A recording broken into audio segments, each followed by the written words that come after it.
అసలు ఎటుపోతుంది? రోజుకొక ఘటన, రోజుకొక దారుణం. ఆడవారి మీద రోజుకో దారుణాలు ఎక్కువైపోతున్నాయనే చెప్పాలి. అత్తింటి వేధింపులు తట్టుకోలేక అనేక సార్లు పోలీస్ స్టేషన్‌లో కంప్లెయింట్ ఇచ్చింది ఒక మహిళ.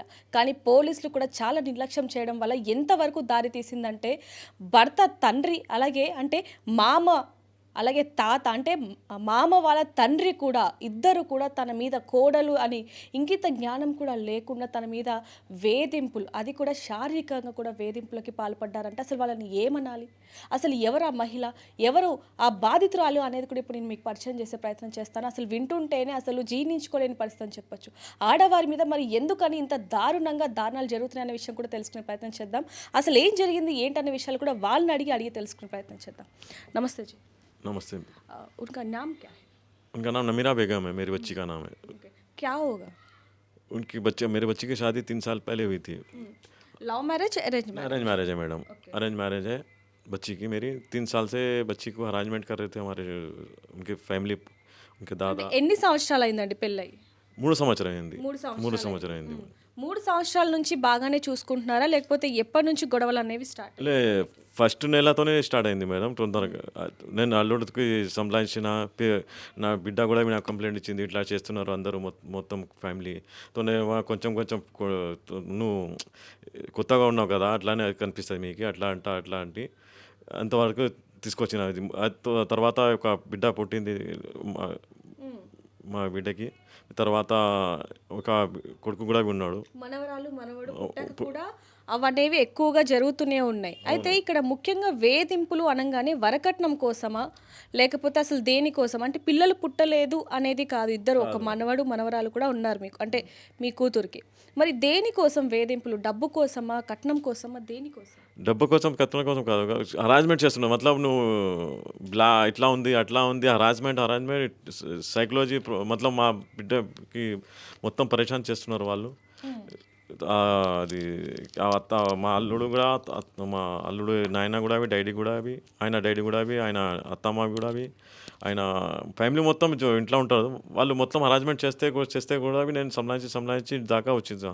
తర్వాత అది డిసెంబర్లో మా బిడ్డకి వాష్రూమ్తో తీసి మా బయట గుంజి అందరం ముంగట మా అల్లుడు బ్రహానా అంటే బట్టలు లేకుండా తీసి బయట చాలా కొట్టినారు సార్ మేడం. కొడితే ఫిర్ మళ్ళీ ఇమీడియట్లీ ఆయన ఏం చేయాలి అనుకొని సూసైడ్ చేసుకోవాలి యా ధైర్యం చేయాలి అని ధైర్యం చేసి ఎక్కడ పోవాలి, డాడీ దగ్గర పోతే మళ్ళీ డాడీ నాయన మమ్మీ కూడా చెప్తుంది ఉండని, ఏం కాదు మాట్లాడదాం చెప్తారు అని. వాళ్ళు ఏమని భయపడి నేను చచ్చిపోవాలి లేకుంటే ఎట్లా చేయాలి అనుకుని కష్టంతోనే ధైర్యం చేసి ఏదైనా కానీ అని పోలీస్ స్టేషన్కి పోయింది.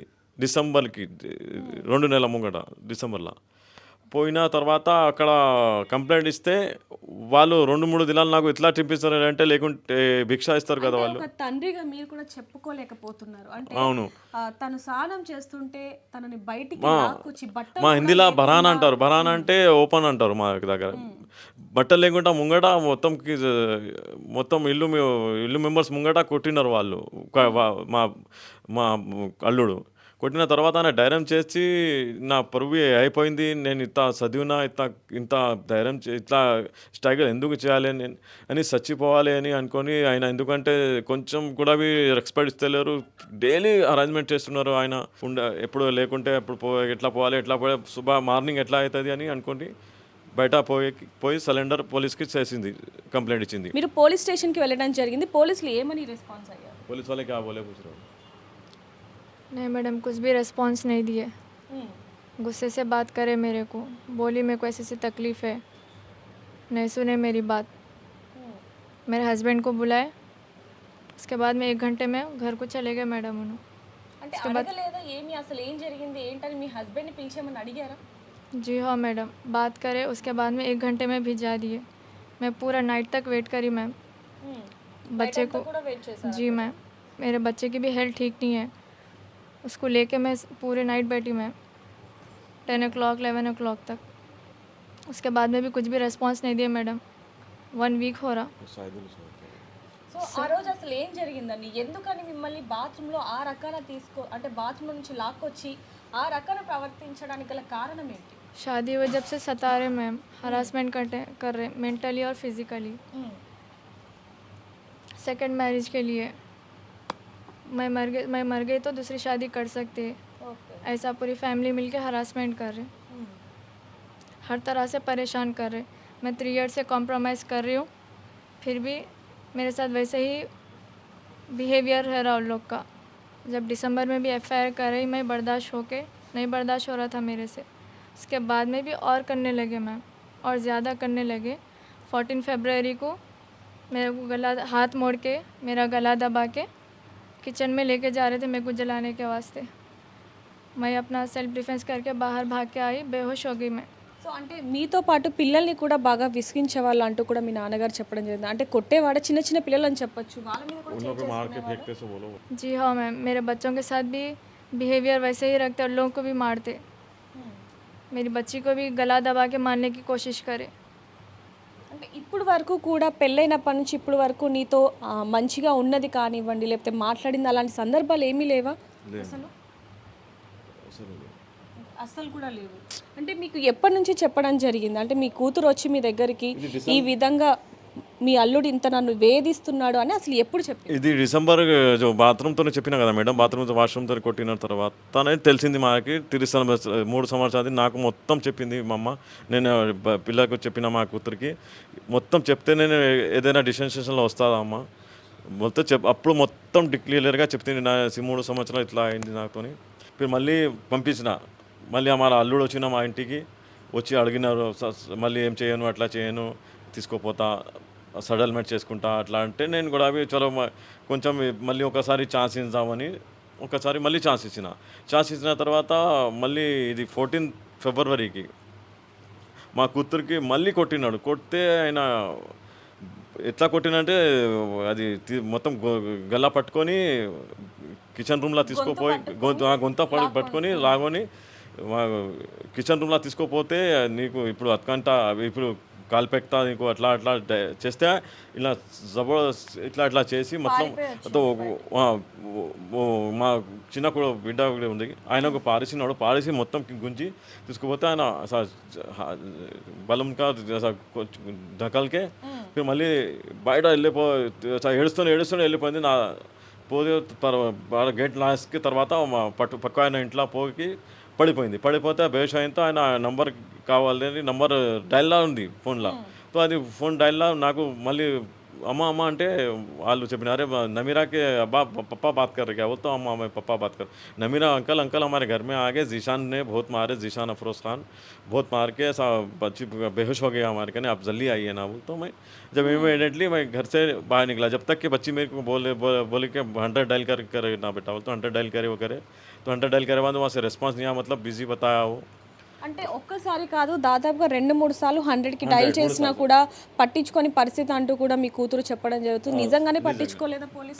పట్టుకోలేదు, అది 100 డైల్ చేస్తే పట్టుకోలేదు. అంటే ఎందుకని? ఎక్కడైనా సరే ఒక మహిళకు అన్యాయం జరుగుతుందంటే ఖచ్చితంగా పోలీసులు ఒక అడుగు ముందే ఉంటారు. కానీ మీ అమ్మాయి విషయంలో ఎందుకని అసలు పోలీసులు పట్టించుకోని పరిస్థితి అని? అది గోల్కొండ పిఎస్లో ఏమైందో అందరూ ఏదైనా మహిళ వస్తే అట్లనే చేస్తున్నారు వాళ్ళు. నేను చూసిన మతలబ్ నేను కంటిన్యూ ఫాలో అయ్యాను.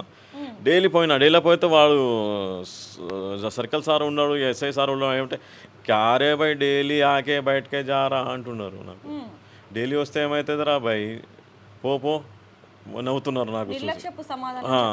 సాయిదులు సార్ నా ఎస్ఐ సార్ నాకు ఏమంటే బయట నిలబడరా, ఎక్కడ నిలబడుతున్నారు, ఇది పోస్ట్ ఆఫీస్ అనుకున్నారా మీరు? అట్లా నాకు ఇజ్జత్ కావాలి. నేను ఆయన క్రైమ్ చేసిన తర్వాత వాళ్ళకి ఇచ్చి పెట్టినారు. నేను పిల్లలకు తీసుకొని నేను 10 గంటల దాకా కూడా అది సాయిదులు కూడా సార్ లైవ్లా సునిస్తున్నాడు నాకు. అరే కూర్చునే ఉన్నాడు ఆయన డ్యూటీతో ఎక్కిన తర్వాత డ్యూటీ పోయిన తర్వాత నేనే అక్కడ నిలబడిన. సో ఆయన రెస్పాన్స్ ఇస్తలేదు, నాకు పరేషాన్ చేస్తున్నారు. నేను కంప్లైంట్ ఇస్తే ఎఫ్ఐఆర్ తీసుకొని సార్ అంటే ఎఫ్ఐఆర్ కూడా తీసుకుంటలేరు వాళ్ళు. పెళ్లికి ఒప్పుకున్నాను. ఎంతమంది పిల్లలు? నాకు 2 కొడుకులు 2 బిడ్డలు, మొత్తం నలుగురు మేము. ఇప్పుడు ఈ అమ్మాయి ఎన్నో ఆమె? ఫస్ట్ ఆమె. ఎంత కట్నం ఇచ్చి పెళ్లి చేశారు? కట్నంతో ఇచ్చేలే కానీ సామాన్ ఇచ్చినాం. ఎంత? అది ఉంటుంది కదా బట్టలు వగేరా. మొత్తం ఎంత అయింది అంటే బ్యాంక్ లోన్తో ఎట్లయినా బ్యాంక్ లోన్ తీసుకున్నాను. చిట్టీలు వగైరా వేసి ఇట్లా తినో తినో బంగారం ఇట్లా బట్టలు ఉట్టలు ఫర్నిచర్స్ అల్మారి పలంగ్ ఇట్లా ఇట్లా ఉంటుంది కదా మా దాంట్లో ఎక్కువ మా దాంట్లో ఉంటుంది కదా అది సారే ఆ, అది మొత్తం ఇచ్చిన అది మీరేం పని చేస్తారు? నేను కార్ఖానా జిందా తెలిసి మాత్రం పని చేస్తాను. ఇప్పుడు మీరు మొత్తానికి ఏం కోరుకుంటున్నారు అసలు? నాకు న్యాయం కావాలి అనే మీద ఎఫ్ఐఆర్ దర్జ్ చేయాలి మేడం. నేను ఎప్పటి నుంచి బయట పోతున్నానంటే నాకు దాదాపు 1 వీక్తో అయిపోయింది పోలీస్ స్టేషన్ పోయిన తర్వాత. అందుకోసం మీ సహాయత తీసుకున్నాం, మీ ఛానల్తో సహాయత తీసుకుందామని మా కొడుకు మా బిడ్డ మీకు న్యాయం అంటే ఏం కావాలి? ఎఫ్ఐఆర్ కావాలి. కావాలి. ఆ తర్వాత ఎలాంటి శిక్ష పడాలి అంటారు? అంటే శిక్ష పడాలా, లేకపోతే మళ్ళీ మీ కూతురుతో కాపురం చేయాలా, లేకపోతే ఏంటి? వాళ్ళకి ఇట్లాంటి శిక్ష పడితేనే వాళ్ళు ధైర్యం, శిక్ష పడకుండా వాళ్ళు ఎట్లనే మళ్ళీ ఒక పిల్లకి తీసుకొస్తారు. వాళ్ళు సెటిల్మెంట్ అయిపోయింది వాళ్ళది, మళ్ళీ ఒక పెళ్లి చేయాలి వాళ్ళు. ఫిర్ మళ్ళీ ఆ పిల్లది ఫిర్ మళ్ళీ మీరే ఇంటర్వ్యూ తీసుకోవాలి ఉంటుంది. అది మళ్ళీ అలా జరుగుంటా మా బిడ్డ కూడా కాపాడి తర్వాత వేరే బిడ్డ ఉంది కదా, వేరే ఆయనకు ఏదైనా చేస్తారు కదా, వాళ్ళతోని గుడిగా కాపాడండి. ఎందుకంటే ఆయన ఫిజికలే ఆయన కావాలి ఆయన కొడుకుకి ఆయనకు. అందుకోసం చెప్తున్నా, అది ఆయనకు ఏదైనా పెళ్లి చేసుకుంటే వాళ్ళు కూడా ఒక నాలాగే బిడ్డనే ఉంటుంది కదా, అందుకని ఆ బిడ్డతోని బిడ్డకి పట్టిన పరిస్థితి ఎవరికి పట్టదు. అదే మేడం, మీరు చెప్పండి. ఎందుకంటే అక్కడ బాధపడ్డది మీరు, అవమానపడ్డది మీరు, మొత్తం అక్కడ అనుభవించింది అదంతా కూడా మీరే. కాబట్టి మీకు ఎలాంటి న్యాయం కావాలి? मेरे को इंसाफ चाहिए मैम, मेरे को एफआईआर चाहिए। मैं आज ज़िंदा हूँ बल्कि आपके सामने बयान दे रही हूँ मैम। अगर आज मैं मर जाती तो मैं क़ब्रिस्तान में रहती थी। मुझे इंसाफ चाहिए, उन लोगों के ऊपर एफआईआर चाहिए। बस मेरे को फ़िज़िकली हरासमेंट करे, मेंटली भी, सिर्फ फिज़िकल के लिए शादी करे, यही वर्ड रहते मैम उन लोगों के। मेरे बच्चों पे भी नहीं है और मेरे से भी कुछ नहीं है बोल के बोल रहे ma'am. SI sir, Saidul sir के सामने भी बोले मैम हम ये वर्ड्स। ఇప్పుడు ఆ పిల్లలకి ఎంత అండి వయసు? ఒక 21 మంత్ ఉంటుంది, 20 మంత్ ఉంటుంది. ఒక 9th మంత్ కంప్లీట్ అవుతుంది ఇప్పుడు ఒక బాబుకి.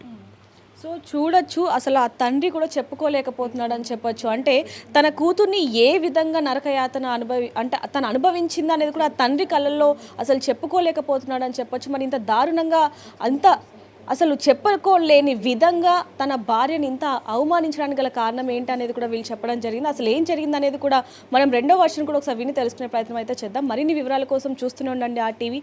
కెమెరామ్యాన్ విజయ్తో reporter Devika, Hyderabad. Disha protection DV Raj గారు మనతో ఉన్నారు. ఈ ఘటనకి సంబంధించి పోలీసులు కూడా పట్టించుకోకపోవడంతో వీళ్ళని ఆశ్రయించారని చెప్పొచ్చు. ఏదైనప్పటికీ ఇప్పటి వరకు కూడా అంటే వీళ్ళకి అండగా ఉన్నది కూడా ఈయనే అని చెప్పొచ్చు. ఏదైనప్పటికీ మరి వాళ్ళకి ఎటువంటి న్యాయం కావాలి, అసలు ఏం జరిగింది అని. ఎందుకంటే ఇందాక మనం వాళ్ళని అడిగినప్పుడు కొంచెం వాళ్ళకి హిందీ ఎక్కువగా వచ్చు కాబట్టి తెలుగు రానందు వలన వాళ్ళు కొంచెం మాత్రం చెప్పడం జరిగింది. అసలు ఏం జరిగింది ఏంటి అనేది మొత్తం కూడా ఒకసారి సార్ని అడిగి కూడా తెలుసుకునే ప్రయత్నం చేద్దాం. నమస్తే సార్. నమస్తే సార్. ఎంత దారుణంగా తయారైందంటే లోకం అనేది, అంటే కట్టుకున్న భర్త అంత దారుణంగా హింసిస్తాడా అనేలాగా మారిందని చెప్పొచ్చు. అసలు ఏం జరిగిందంటే వీళ్ళిద్దరికి ఎప్పుడు పెళ్ళైంది? వీళ్ళకి లాస్ట్ 3 years కిందట మ్యారేజ్ అయింది మేడం. వీళ్ళు చంద్రాయనగుట్ట బండ్లగూడ ప్రాంతంలో ఉంటారు, పుట్టినీళ్ళు. అత్తగారు వచ్చేసరికి గోల్కొండ PS లిమిట్స్లో ఉంటాడు అబ్బాయి. లాస్ట్ 3 years బ్యాక్ మ్యారేజ్ అయింది. ఇప్పుడు తనకి 2 పిల్లలు, 8 months బాబు, 20 months బేబీ ఉన్నారు. అంటే వీళ్ళకి ఎప్పటి నుంచి మనస్తాపాలు వచ్చాయంటారు?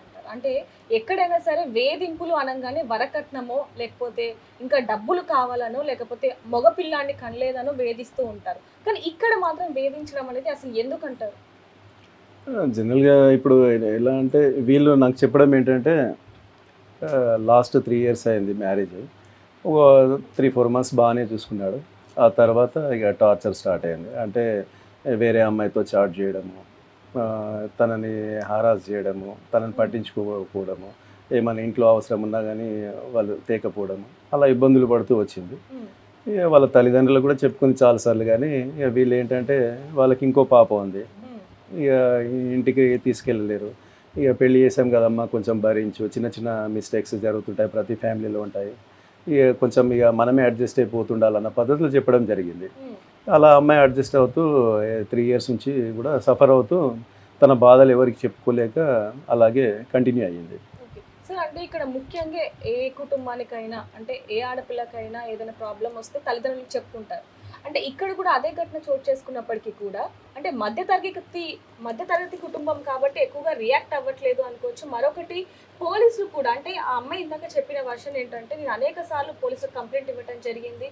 నా గొంతు పట్టుకొని నన్ను బయటికి లాక్కొస్తుంటే కూడా నేను వదిలించుకొని 100కి డయల్ చేశాను 2-3 సార్లు. పోలీసులు కూడా పట్టించుకోలేదని చెప్తున్నారు. అంటే ఈ కేసులో ఒక్కటే పట్టించుకోవట్లేదా, లేకపోతే గోల్కొండ పిఎస్లో వీళ్ళందరూ కూడా మహిళల మీద జరుగుతున్న దాడులని అసలు పట్టించుకునే పరిస్థితి ఉందంటారు?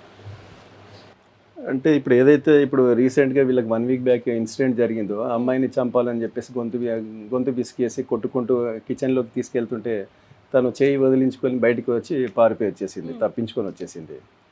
అయితే ఇంతకుముందు ఒక 2 నెలల క్రితం డిసెంబర్లో, అంటే పెళ్ళై 3 సంవత్సరాలు అయింది కదా, దాని తర్వాత జస్ట్ 2 months బ్యాక్ డిసెంబర్లో తను ఇక్కడ షోల్డర్ మీద బాగా కొట్టడం జరిగింది. తను ఏదైనా చెంపల మీద షోల్డర్ మీద కొడితే ఇక్కడ కొంచెం నరాలు డ్యామేజ్ అయినాయి. ఈ చేయి కంప్లీట్గా పని చేయలేదు తనకి. అప్పుడు గోల్కొండ పిఎస్లో కంప్లైంట్ ఇచ్చారు, ఎమ్మెల్సీ ఉంది, తన డాక్టర్ ఇచ్చిన రిపోర్ట్ ఉంది, ఎవ్రీథింగ్ ఓకే. అప్పుడు కూడా ఓ 5 days 6 days ఏదో ఎఫ్ఐఆర్ చేయమని కంప్లైంట్ ఇచ్చేసి పోలీస్ స్టేషన్కి ప్రతిరోజు తిరిగినా న్యాయం జరగని పరిస్థితి. అయితే అప్పుడు నన్ను సంప్రదించారు, దిశ ప్రొటెక్షన్ మా ఆఫీస్కి వచ్చి కలవడం జరిగింది. దాని మీద భరోసా డీసీపీ మేడం గారు, లావణ్య మేడం గారి దగ్గర మాట్లాడితే, తను ఇన్స్పెక్టర్ గారితో మాట్లాడితే అప్పుడు ఎఫ్ఐఆర్ చేశారు. అంటే అప్పటి వరకు 4-5 రోజులు వాళ్ళని ఇబ్బంది పెట్టారు. అంటే వాళ్ళ తండ్రి గారు కూడా ఇందాక చెప్పడం జరిగింది, మేము వారం రోజులు పోలీస్ మెట్లు అంటే పోలీస్ స్టేషన్లో ఉన్నప్పటికీ కూడా అసలు ఇక్కడికి ఎందుకు వస్తున్నావు, ఇక్కడ కూడా కూర్చోవద్దు అంటూ కూడా వాళ్ళ తండ్రిని కూడా అవమానించినట్టుగా ఆయన చెప్పడం జరిగింది. అంటే పోలీస్ స్టేషన్కి వెళ్ళేదే మనకి ఏదైనా ప్రాబ్లం ఉంటే ముందుగా మనకు గుర్తుకొచ్చేది పోలీసులే, ఏ మహిళకైనా సరే. అలాంటిది వాళ్ళే ఆ విధంగా ప్రవర్తిస్తే మరి ఎవరికి చెప్పుకోవాలంటారు అసలు? ఇక్కడ ఇంకా ఘోరమైన విషయం ఏంటంటే, ఎవరైతే హస్బెండ్ ఉన్నారో జీషాన్, వాళ్ళ ఫాదర్ వచ్చేసరికి ఇక్బాల్ తన పేరు.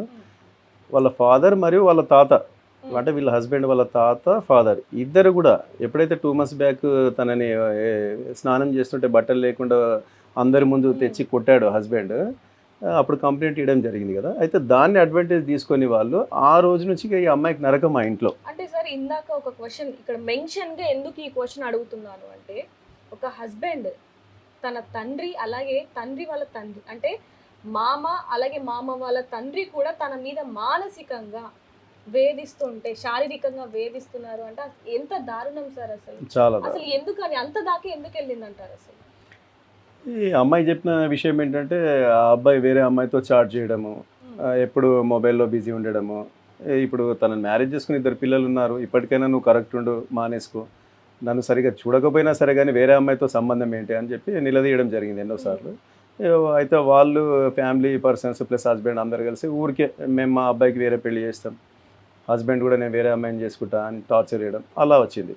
ఎప్పుడైతే డిసెంబర్లో తను చేయలేవకుండా కొట్టడం జరిగింది, ఆ అమ్మాయి కంప్లైంట్ ఇవ్వడం జరిగింది, దాన్ని మళ్ళీ దృష్టిలో పెట్టుకొని అప్పటి నుండి ఈ అమ్మాయికి వేరే నరకం అంటే డిఫరెంట్ టార్చర్ స్టార్ట్ అయింది. వాళ్ళ హస్బెండ్ వాళ్ళ నాన్న ప్లస్ తాత వాళ్ళు మిస్బిహేవ్ చేయడం. అంటే తప్పుగా అనుకోకండి, అంటే తనకి హిందీకి రాలేదు కాబట్టి మేము అడగట్లేదు. అంటే మిస్బిహేవ్ ఏ విధంగా చేసేవాళ్ళని అంటే జనాలకు అర్థం కావాలి కాబట్టి అడుగుతున్నాం. ఇది అసలు ఏ విధంగా చేసేవాళ్ళని చెప్పింది మీకు?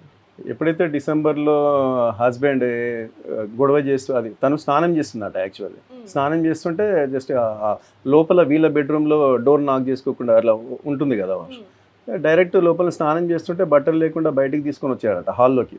అప్పుడు వీళ్ళ హస్బెండ్ వాళ్ళ నాన్న ఉన్నాడు, వాళ్ళ తాత ఉన్నాడు, హస్బెండ్ వాళ్ళ మమ్మీ ఉంది, అందరు ఉన్నారు ఇంట్లో.